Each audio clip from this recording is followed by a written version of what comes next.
Hey everybody, it's Grandmaster Ben Feingold here with our new video series, the Qc2 Nimzo Indian. And this video will concentrate on the move D5 or C5.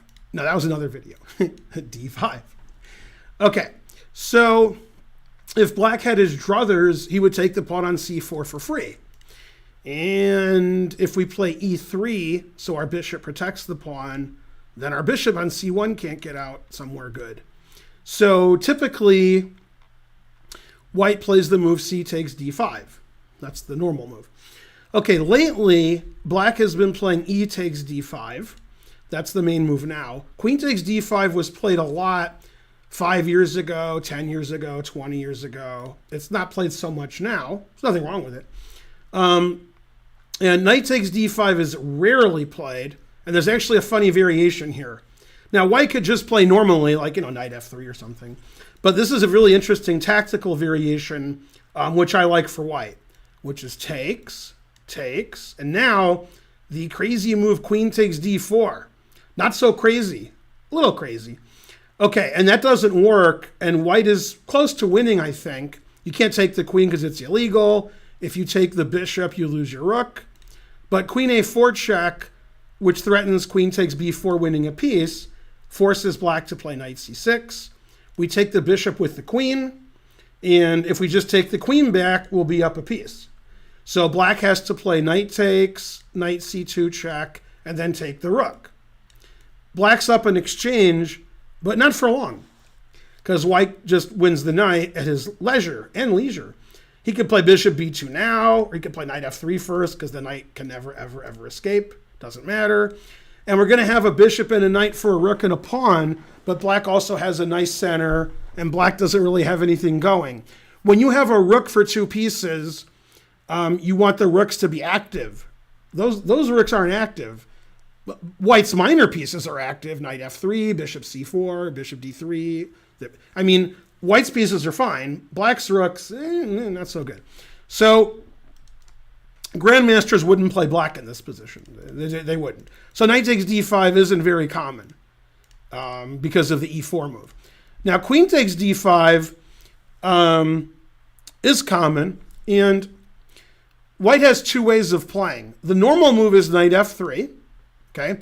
And some people play E3 because they don't want to face the queen F5 line. Queen F5 became very popular about 20, 25 years ago.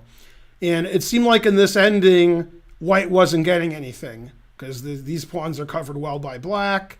These squares, I should say, they can be covered more. So these pawns never advance.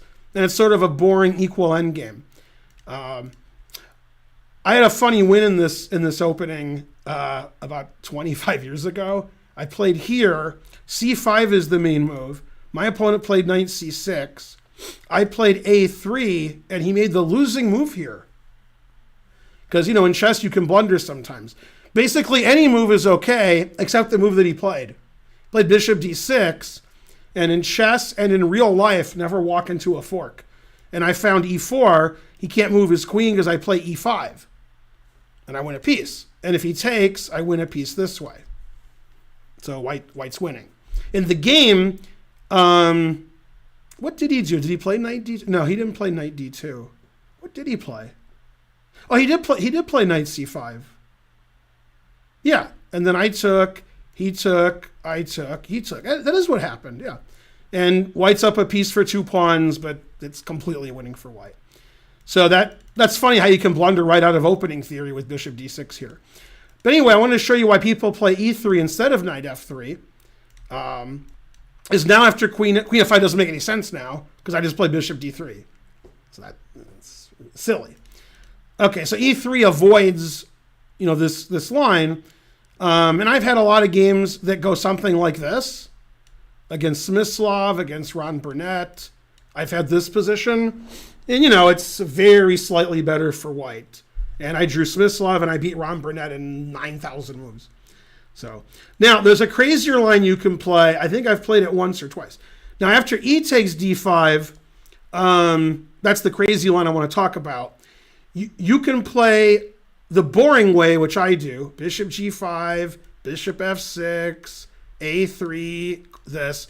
And, you know, it's equal or white slightly better depending on who you ask. If you ask me, it's equal, but I like white. But, okay, it's a very tiny advantage if so.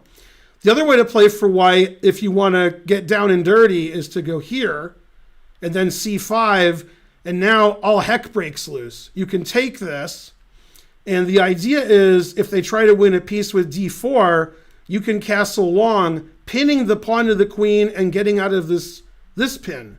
And theory says this is better for white. So usually they play g5, unpinning, and then they can play knight e4. White's up a pawn. This pawn's probably not going to last very long. This knight is pinned, and it can be attacked again. And the position's really murky and crazy. And lots of super grandmasters have had this position because they have a lot of analysis and they think they've outbooked their opponent and such. A lot of famous games. And the other way to play is to not play bishop g5, but to play a3 here, which I'm not a fan of. And then they take, and I don't see why white's wasting a tempo with that when he can develop his pieces. And I'm not a big fan of this for white. So I think bishop g5 is the move. If you want to play boring, take on f6 and play a3. If you want to play exciting, play bishop h4. And sometimes when you play exciting, black doesn't oblige.